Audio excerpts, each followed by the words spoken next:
ஒரு 80 வயது மதிக்கத்தக்க தாத்தா ஒருத்தர் கையில் ஏதோ பார்சலோட வேகமாக நடந்து போய்கிட்டு இருந்தார். அவர் காலில் விரலில் அடிபட்டு ரத்தம் ஊற்றுது, அதை கூட அவர் கவனிக்காமல் போய்கிட்டு இருந்தார். எனக்கு பார்த்துட்டு மனசு கேட்காம ஓடி போய், தாத்தா காலில் ஏதோ ரத்தம் ஊற்றுது, என்ன தாத்தா பிரச்சனைன்னு கேட்டேன்.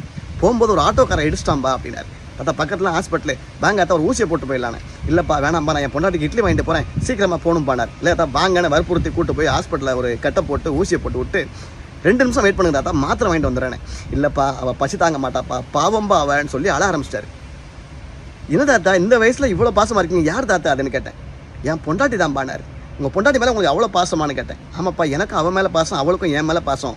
ஆனால் அவள் சுயநினைவு வளர்ந்து 3 வருஷம் ஆச்சு, என்னை யாருன்னு கூட அவளுக்கு தெரியாது பானார். நான் கேட்டேன், உங்களை தான் அவங்களுக்கு யாருன்னு கூட தெரியாது, நீங்கள் லேட்டாக போனால் நான் கோச்சிக்காக போகிறாங்க, ஏன் தாத்தா இவ்வளோ அவசரப்படுறீங்கன்னு. அவர் சொல்கிறாரு, அவளுக்கு தான் என்ன யாருன்னு தெரியாது, ஆனால் எனக்கு அவள் யாருன்னு தெரியுமே பானார். இப்போ சொல்லுங்கள், எதுங்க உண்மையான தாம்பத்தியம்?